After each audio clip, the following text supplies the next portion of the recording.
Olá, no Legislativo em Pauta de hoje eu vou conversar com o pai da Sofia. Primeiro ano de mandato, integra a bancada do União Brasil. Seja bem-vindo, vereador Cristiano Silva. Eu que agradeço o convite de estar aqui participando do programa, né? É uma honra estar sempre na Câmara aqui. Quando já eleito vereador, é a primeira vez que eu estou participando da entrevista. Várias vezes eu tive como presidente, mas a agenda nunca permitiu. Mas estamos aqui para responder com uma conversa bem descontraída com todos. Vida de parlamentar é assim, é frenético, a gente está cada dia num lugar, e Pelotas é grande, né? Pelotas é grande, temos muito trabalho e é o que nós tentamos e estamos fazendo todos os dias, é trabalhando pela nossa cidade. Quando eu decidi entrar para a política, esse era o propósito. Perfeito.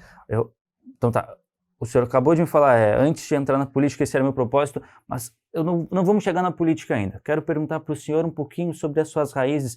Muita gente acompanha aqui os meios de comunicação da Câmara e conhece o trabalho que os parlamentares fazem, mas eu queria perguntar um pouquinho para o senhor e para o pessoal de casa conhecer um pouquinho sobre as suas raízes. Onde é que o senhor estudou? Me fala um pouquinho sobre a sua família também, um pouquinho. Quem é o Cristiano Silva antes de chegar no parlamento? Vamos lá. Meu nome completo é Cristiano Varholtz da Silva, né? Minha mãe morou na colônia, na zona rural aqui de Pelotas, então eu tenho esse vínculo com a zona rural. Bom, me criei morei até os 15 anos no bairro Areal, na pracinha da Leocádia, para quem conhece, sabe onde é que fica. Estudei no Castelinho do Saber, no Pão dos Pobres, no Pelotense. Esses foram os colégios que eu estudei. Posteriormente, depois eu fui fazer Direito na Católica, me formei, né, em 2005, me formei em Direito e me tornei advogado. Ser advogado era um sonho? Você chegou a sonhar de ter alguma outra profissão? Como é que foi? Sim, ser advogado sempre foi meu sonho e minha vontade, nunca tive vocação para ser médico, né? Entendia que não era a minha profissão, que eu não ia conseguir fazer uma cirurgia nas pessoas, mas advogado sim. E também fiz direito, me tornei advogado para entrar na política. Quando me formei, comecei a trabalhar como advogado, aí eu disse, não, acho que eu vou ser só advogado, para depois, não queria me tornar político, eu queria ser só advogado, mas no início, fazendo direito para ser político, mudei no meio do caminho. Com essa ideia, depois, com tudo que aconteceu comigo, com a minha esposa Maíra, a Sofia, né, o Enzo, que eu nunca deixo de falar no Enzo também, meu pai na política também, né, meu pai foi vereador 20 anos, mas entre a saída dele e eu me tornar vereador foram 8 anos de espaço, que ele não saiu da política, não saiu da política, ele saiu de vereador. Mas a Sofia e o Enzo fizeram acender aquela luz e dizer assim, não, é uma missão ser político e trabalhar pelas pessoas. Uhum. O senhor falou do que acendeu o momento que acendeu no seu coração, que de fato o senhor precisaria ser político, mas antes o senhor já tinha esse interesse, né? Isso vem da experiência do senhor ver o seu pai aqui como parlamentar? Sim, vendo meu pai parlamentar, como eu te disse, meu pai foi 20 anos vereador, né, e vendo que ele trabalhava, ajudando as pessoas, muitas pessoas até hoje gostam muito dele, do trabalho que ele realizava, não é? E por isso eu sempre entendi que a política a gente trabalha para os outros, para melhorar a vida dos outros, né? A gente faço política para me beneficiar, eu faço política para ajudar outras pessoas dentro do possível que a gente consegue, dentro da política, fazer. Certo. Posso pedir para o senhor me falar um pouquinho mais sobre essa questão da Sofia e do Enzo, que fez o senhor, de fato, decidir que o senhor deveria ser um representante do povo? Claro, no início no primeiro momento eu tinha um bloqueio para nós falarmos sobre isso.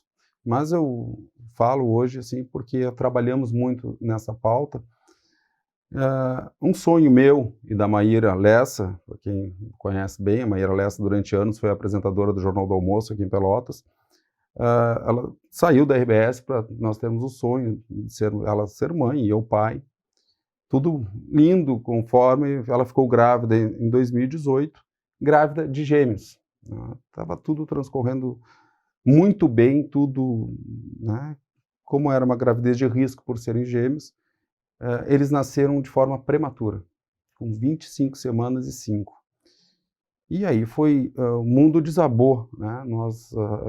Praticamente, alguns amigos tomaram conta do meu escritório, cuidando dos processos para mim, eu tive que abrir mão de toda a minha vida e nós ficamos, eu e a Maíra, 92 dias no hospital.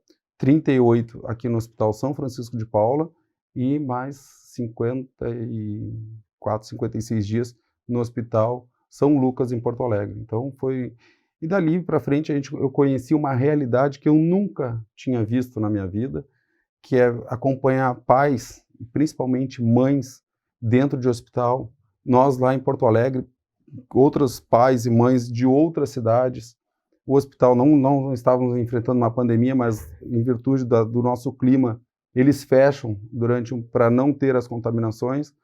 Então foi uma experiência que não vou te dizer que foi positiva, no virtude de como pessoa, porque eu não imaginei passar por aquilo, e a Maíra também não.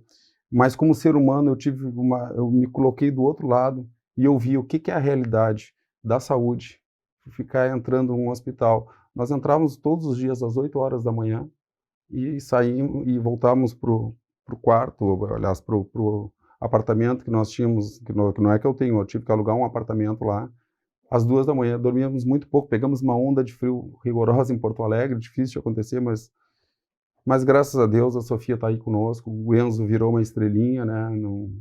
Me ensinou muito. Foi ele que, vou dizer, que me disse, olha, acho que temos que partir dessa para ajudar outras pessoas. E a Sofia é o nosso milagre, graças a Deus, por ela ser uma prematura extrema, né, é o máximo que ela possa ter que ficar ter que usar óculos, né, por muito tempo internada no hospital, né, antes disso 92 dias, oxigênio, intubação. Os próprios médicos consideram um milagre porque é difícil. Todos os pais que passaram pela prematuridade sabem o que eu estou falando.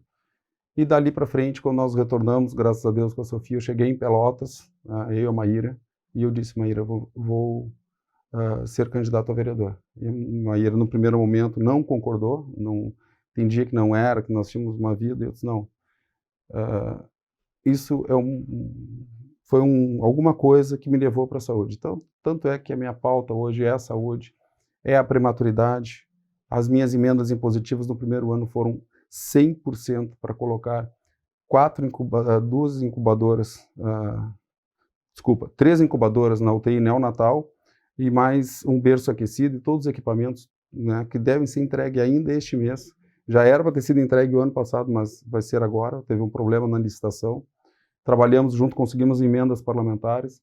E esse ano, de 10 incubadoras para UTI neonatal, que tem no Hospital São Francisco, até o final do ano já vão ser 6 incubadoras novas. Isso estou falando de 60%. E eu vou te dizer uma coisa que o ano passado, a Sofia completando 3 anos, novamente ela foi internada, como a Maíra, na véspera do aniversário dela. A Sofia nasceu no dia 4 de maio de 2019 e ela teve que ser internada. E eu estava lá de novo no São Francisco, eu e a Maíra, vivendo todo aquele momento novamente. E aí tive que passar na frente da UTI neonatal. Chegando lá não tinha ninguém, um pai, alguma coisa, eu até queria para conversar. E eu fiquei ali pensando, lembrando, né? 3 anos depois, eu e a Maíra enfrentando a mesma coisa, mas graças a Deus era só nem era uma pneumonia, um resfriado bem, mas nada preocupante. E chegou uma enfermeira e se assustou quando me viu. Cristiano, estou aqui de novo. Eu disse, não, calma, eu estou aqui, mas a Sofia está aqui, 3 anos, ela completa amanhã, mas a gente está tudo bem. E ela, aí conversando, eu disse, olha, tu sabe, virei político, estou de vereador, e estou trabalhando para colocar as incubadoras aqui na UTI neonatal. E eu disse, olha, se essas incubadoras que eu conseguir salvar uma criança, o meu mandato valeu a pena. Eu posso ir para casa com a certeza que eu fiz o melhor. E ela me disse bem assim, se ela estiver me assistindo, ela sabe quem ela é, que eu estou falando. E ela disse assim, então tu pode ir para casa, porque tu vai salvar centenas de crianças. Eu chego a me arrepiar cada vez que eu falo isso dela, porque isso me motiva mais a trabalhar pela política. Se eu souber que eu ajudei uma criança, que eu salvei uma vida, a minha vida política, te garanto que já está praticamente, minha função na política está garantida, porque esse é o meu ideal. O senhor entrou na política com uma missão, pelo que o senhor estava me falando, o senhor está conseguindo atingir esse objetivo o principal objetivo que o senhor tinha, né? Tá conseguindo trabalhar sobre isso. O combustível é a família? Combustível é a família. A minha família, tanto dos meus pais, meu pai, a minha mãe, né, a minha esposa, a minha filha, eles que tudo que eu faço hoje é pensando neles. Quando eu também faço alguma coisa pensando num pai, que são meu pai e minha mãe, é porque eu amo muito o meu pai, amo muito a minha mãe, e minha esposa, e a minha filha são tudo para mim. Perfeito. Eu vou aproveitar que a gente já está falando de... A família é a base, eu sempre digo, a base de tudo é a família. Uma família estruturada, está tudo bem, e está muito bem. E eu digo, a minha família, meus pais hoje estão separados, mas graças a Deus, os dois têm um ótimo relacionamento. Às vezes, eu não vou almoçar em casa com a Sofia e com a Maíra, que é uma coisa que eu não abro mão, né? No máximo, às vezes eu tenho alguns compromissos fora da cidade, mas eu não abro mão de almoçar ou com a minha esposa e com a minha filha, ou com meu pai ou com a minha mãe. A gente nunca sabe o dia de amanhã. Exato. E já é uma correria, mas a gente sempre tem tempo para a família, né? Eu vou aproveitar que a gente está falando do seu mandato e eu queria perguntar também, essa questão da saúde era muito forte, mas o senhor chegou no parlamento com outras bandeiras também para defender. Pode me falar um pouquinho mais sobre isso? Cheguei com a preferência o principal é a saúde, né? Mas aí todos os outros eu também trabalho, que é a educação e também a geração de empregos. A nossa cidade é uma cidade que nós temos uma capacidade enorme de progredir e eu sinto esta falta, como também empresário que fui durante anos. Nós vivemos hoje basicamente das universidades, dos funcionários públicos do município e do comércio. Agora que está vendo expandir para a nossa região, a soja, a própria agora que estivemos na colheita da uva, essa ampliação, mas nós temos um potencial, nós somos uma cidade cercada, nós temos água, olha a seca que nós estamos enfrentando, Pelotas não tem uma crise ainda hídrica, estamos cercados de água doce, está salgado, laranjal, mas temos muito ainda a oferecer. Temos rodovias, estamos a 60 quilômetros de um porto, um superporto. Então, eu não consigo entender por que a nossa cidade, às vezes, não tem esse progresso tão esperado, principalmente na área do emprego, né? Tantas pessoas aí atravessando uma dificuldade financeira por falta de empregos. Agora eu vou apresentar um projeto, né, que é autorizativo, a prefeita tem que autorizar, né, porque eu não posso simplesmente mudar quando eu crio despesas para o município. Mas ali, a nossa distrito industrial, várias empresas fechadas. E acho que a gente poderia, o poder público, junto com a iniciativa privada, a gente conceder esse espaço para alguém que queira se instalar em Pelotas, trabalhar e gerar empregos, com todos os benefícios. Eu sou favorável, desde que essas empresas tragam empregos para a cidade, num primeiro momento nós gerarmos benefícios para eles. Vereador, o senhor estava falando de um ponto importante, né? O senhor mencionou a soja, mencionou a uva, são cultivos aqui que geram economia local. Pela sua preocupação com esses pontos, fez o senhor buscar a presidência da Comissão de Agricultura e Pesca. O senhor também foi presidente da Comissão de Meio Ambiente, né? Sim, o ano passado eu era o presidente da Comissão de Meio Ambiente e esse ano eu sou presidente da Comissão de Agricultura e Pesca, na nossa colônia de pescadores também, que o ano passado o presidente dessa comissão era o nosso saudoso vereador Jair Bono. Então, como eu tenho uma ligação, minha mãe veio também da nossa zona rural, da colônia, vamos dizer assim, eu tenho essa ligação com eles e quero trabalhar muito em prol deles. Então, estamos apresentando vários projetos, agora no último projeto de lei que apresentamos mês passado, que está em tramitação na casa, que é o projeto da sudagem, né? Queremos ampliar em virtude da seca e a zona rural foi muito afetada por isso, os animais não tendo água para beber. Estivemos em Porto Alegre também trabalhando sobre isso, para nós termos aqui para que a zona rural não atravesse, deste momento para frente cada vez vai aumentar mais essa seca, mas nós temos que já pensando no futuro trabalharmos em prol disso. Então, por isso que eu me coloquei à disposição dos meus pares, dos colegas vereadores, para ser o presidente da Comissão de Agricultura e Pesca, e no qual vamos trabalhar muito por eles. E o ano passado, do meio ambiente também, fizemos em conjunto com... E eu era o vice-presidente da Comissão de Agricultura e Pesca, com o vereador Jair Bonofo, trabalhamos em conjunto os dois. Um grande parceiro que nós acabamos perdendo, como perdemos o Cid, perdemos o Paulo do Sítio, mas o Jair Bonofo era o meu primeiro secretário. O Jair Bonofo, eu tinha uma grande ligação, tive a honra de conhecê-lo e de trabalhar junto com ele. Presidir uma comissão é de grande responsabilidade, né? Mas outro ponto de grande responsabilidade é presidir a Casa Legislativa, né? E o senhor chegou no parlamento já com a responsabilidade de ser o presidente. Como é que foi isso para o senhor? Assim, primeiro ano de mandato, já está como presidente da casa? Fala um pouquinho. Já foi uma honra, uma satisfação do que o povo pelotense me concedeu a honra de ser vereador de Pelotas. Me candidatei em 2020, já na minha primeira eleição me tornei vereador.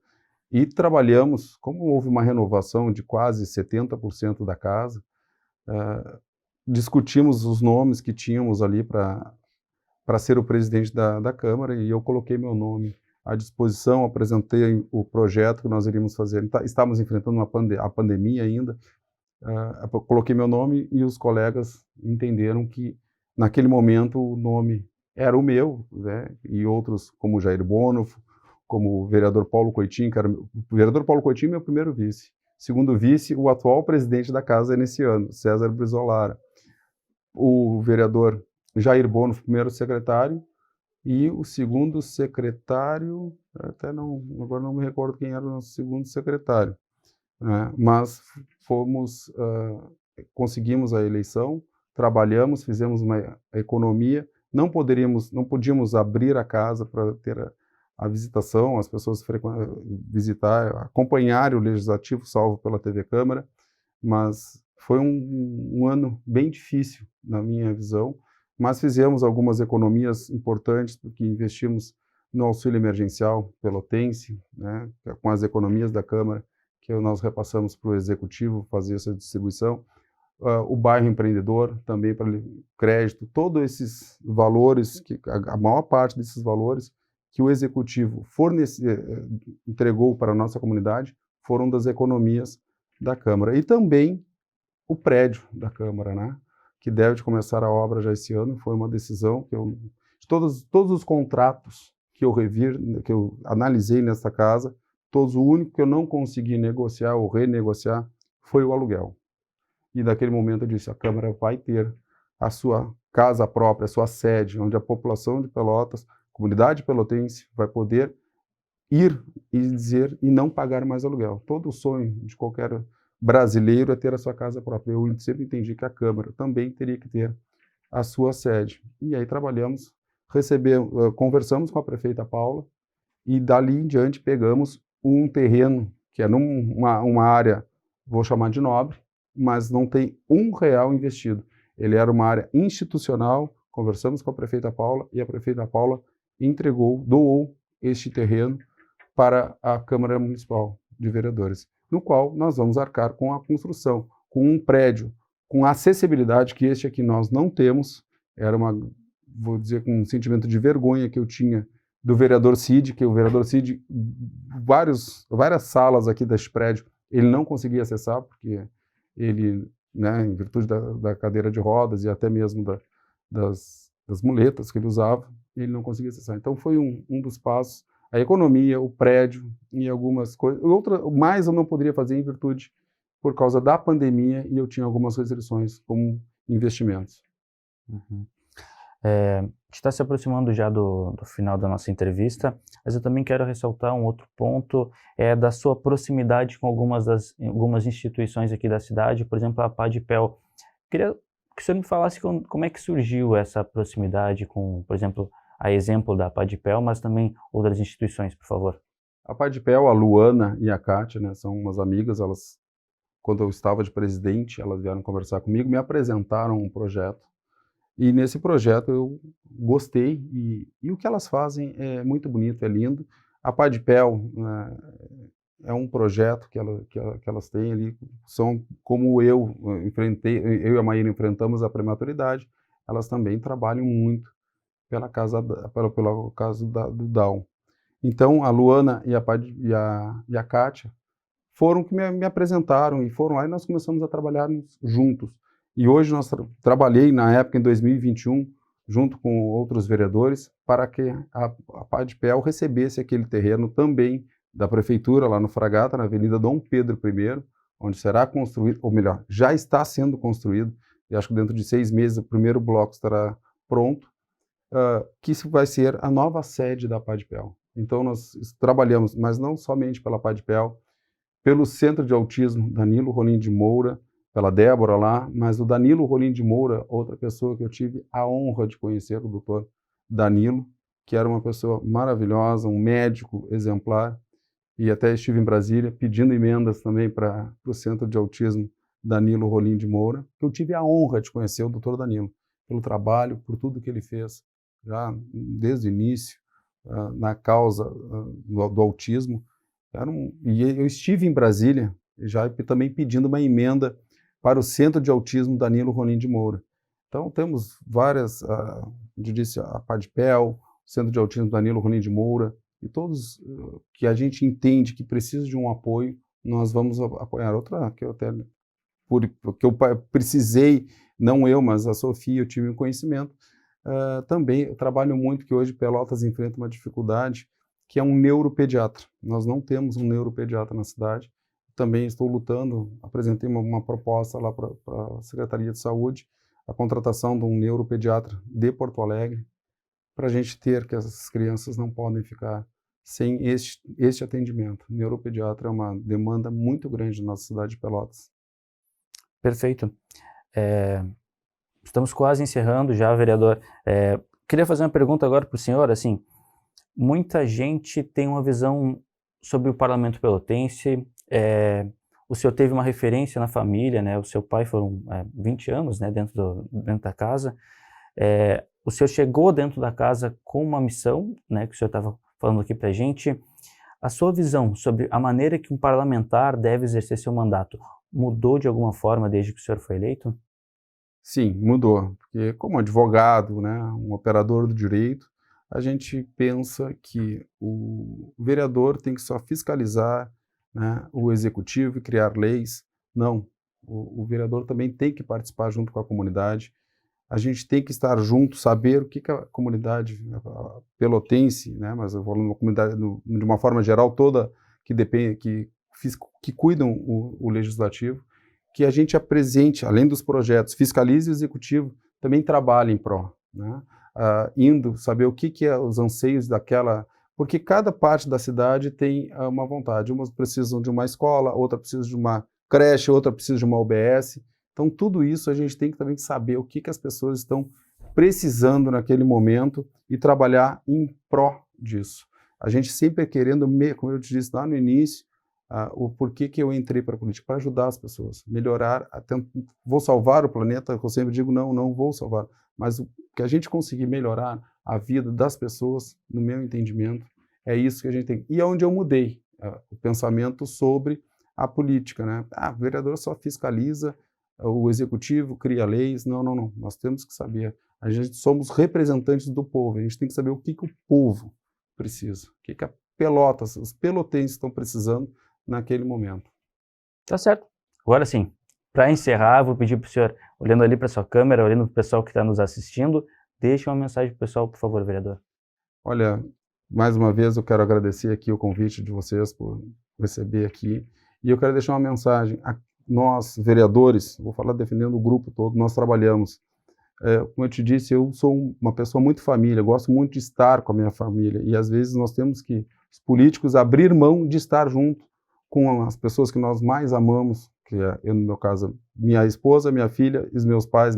Eu até não vou falar, eu falei o nome da Maíra, falei o nome da Sofia, mas não falei o nome do meu pai, que é o Pedrinho, e a minha mãe, a Danila, mas nós estamos aqui, sempre trabalhando para vocês. No meu exemplo, eu estou aqui e à disposição. Eu tenho um gabinete aqui dentro da Câmara, eu tenho meu escritório de advocacia e estou abrindo também um gabinete do mandato de vereador. E eu me coloco à disposição, que as pessoas possam conversar. Eu não vou conseguir resolver todos os problemas, mas te ouvir e saber o que tu precisa, o que a gente pode entender ou encontrar o melhor caminho para a gente resolver alguns problemas, ou os problemas que a gente vamos conseguir resolver, eu estou à disposição. Tem minhas mídias sociais, pode me perguntar, me chamar, marcar horário. Como advogado também, eu presto esse serviço. Às vezes as pessoas não têm condições de arcar com um advogado, eu ajudo, né? Então, também de tudo que é forma, mas eu quero deixar aqui à disposição e eu sigo trabalhando. Sábado, domingo, feriado, estou à disposição de todos e contem sempre comigo. Como eu tenho meu lema agora, juntos para fazer mais. Perfeito. Vereador, obrigado. Muito obrigado pelo papo aqui com a gente. E o Legislativo em Pauta vai ficando por aqui. Siga nos acompanhando pelas redes da Rede Câmara para saber mais sobre o vereador que você elegeu. Tchau, tchau. Tchau.